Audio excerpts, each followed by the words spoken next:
Hello guys, isa na naman pong video ang i-upload ko sa inyo. Ito po ang aking kandilang puti na walang mitsa. Ayan po, pagmasdan nyo po at yan po'y walang mitsa. Ayan po, makikita nyo po, ayan po. Wala po, ayan po. Ayan, oh, wala po siya mga guys. Napakapambihira po mga guys ng ganitong kandila. Ayan o. Kung kayo po'y makakakuha nito, ingatan niyo po ito. Ito po ay napakaganda mga guys.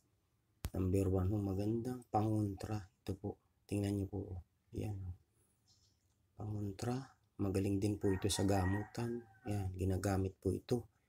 May mga pamamaraan po na ginagawa kung paano ito gamitin sa gamutan. Napakagaling po nito mga guys. Ayan. Tingnan niyo po.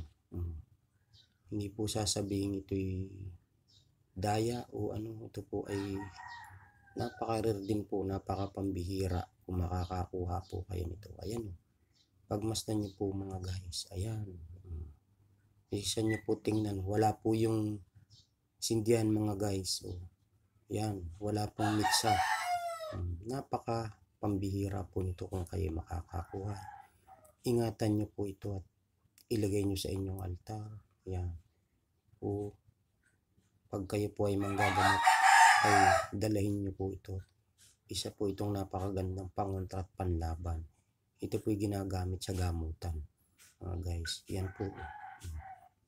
Doon po sa mga hindi naman po marunong manggamot, pero kung makakuha po kayo nito, ito po ay napakaganda rin. Dalahin po ninyo ito,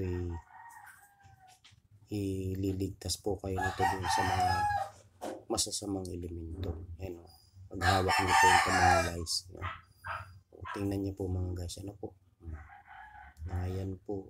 Ayan. Hanggang sa muli po uli mga guys. Abangan niyo pa po uli ang susunod kong video.